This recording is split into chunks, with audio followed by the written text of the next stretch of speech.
Hello everybody, Richard here for Velo29. Once again, this is your briefing to the tour of the Pennines. It is important that you get to the end because there is no briefing on the line. This is where you learn about how to get through the ride tomorrow. Okay, so I will try to keep it brief and relevant. Let us address the elephant in the room immediately. It is going to not be a beautiful May day tomorrow.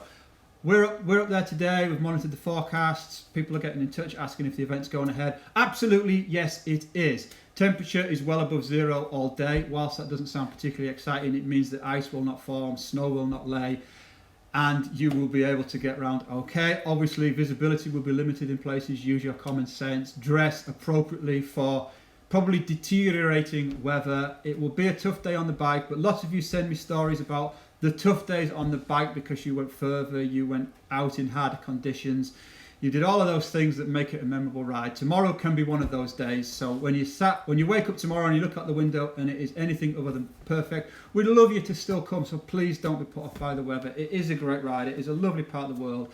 We'll be there, we'll be having great fun, so we'd love, make the effort, get there guys. It will be a rewarding ride that you will remember. Obviously, we only have access to the same weather information as you do, so I've tried to represent it in a way that might be helpful. So, early in the morning, we'll be in that area which is covered in yellow. No rain forecast then, so should be a dry start.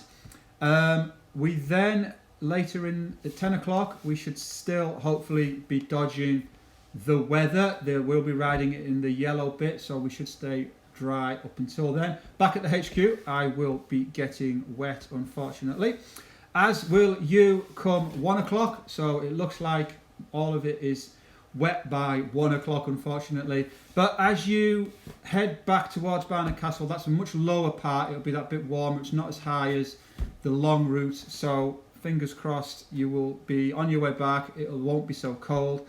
And then later on, it looks like the weather will slowly pass us, and we'll be packing away in the dry, let's hope. So, okay, that's as much as I can tell you about the weather. It will be a tough day, but hopefully an enjoyable one. Okay, so you've all booked a start time, you've all filled in a COVID form. If you're listening to this somehow and not done either of those, turn around, you cannot come to the event, you are not COVID compliant. The start time that you have booked, please remember it. Come to the start line 3 minutes before that booked time is absolutely perfect. If you've booked 7:16 and you come at 7:16 and 45 seconds, then you are not going to be a minute before the next person. So you need to come 3 minutes roughly before the start time. No parking at the headquarters, park at GlaxoSmithKline. They have very kindly let us use their facilities. It's signposted to there, and then we have signposted the short ride from the car park to the headquarters. Don't come to the headquarters, you cannot park there. Okay, cool. You've all been sent timing chips, you've all been sent rider numbers. If you haven't got them, we'll sort you out. Still come 3 minutes before, we'll sort you out. The coffee van will be set up in this before the start area, before the area you get temperature checked. We're going to put some gazebos, so as best as we can, we'll make it so that you can sit under the gazebos, have a coffee, get ready. As I say, in the weather forecast, it should still be dry in the morning, so get a coffee and then watch everyone else set off, take the start line 3 minutes before you are due to go. Timing chips on your helmet, rider numbers on the front, note your start time so you come at the right time. As you ride out of the headquarters, there's some traffic lights, so we're going to marshal those. Rules of the road apply throughout the ride. So even if you're at the start, you're going to have to follow the rules of the road. For the traffic lights, same applies when you come back in. The 3 events we did, you all guys were all perfect, but after each event, I had feedback from the public about riding standards. So I'm not going to lecture you. Follow the rules of the road, behave in a way that is suitable for other road users at all the times. We limit the groups of riding to 6. I know British cycling say 15, but we are privileged to have sportives taking place on the road where other events are still not allowed to take place. A group of 6 is not perceived by anybody as a big group. A group of 15 is. British cycling say you're allowed to ride in a group of 15. That looks like a lot of people riding together, and it does not look COVID safe. That's why we go for 6, so that it's not questionable We don't get negative feedback. The kind of people who complain often are connected and influential, and they're the kind of people who would stop these events from taking place on the road. We all hated last year with a lockdown and no events. It was incredibly difficult. So stick to our rules, please, guys. We will break you up. If we have to ask you more than once, you'll be having to leave the event, I'm afraid. Sounds harsh, but that is how, that is the reflection on the world today. So we have to do our best.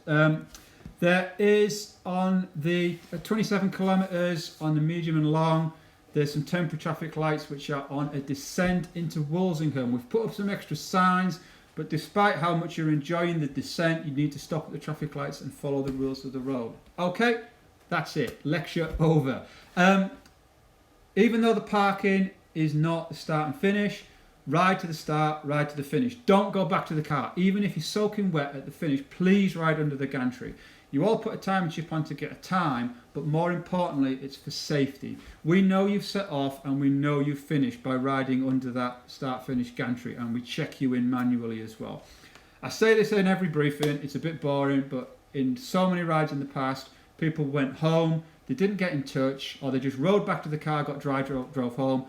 Understandable, but it is a major pain. If you're not accounted for by the time we go home at 5 o'clock tomorrow, it's an emergency services search and rescue job. Nobody wants that when they've just gone home. So text, email, ring, whatever, get in touch and tell us somebody picked you up, you went back to the car, whatever, but you haven't come back to the finish. Helps us all out, saves a lot of wasted time and embarrassment. Okay, that's about it from me. Have a brilliant ride. We can't wait to see you all at the event. Don't forget to put an inner tube in your pocket. This message worked well. We prioritise all of the calls. When you ring us, say you've got a problem, obviously at the top of the list is medical. Then it's genuine mechanical issues that you could not have planned for.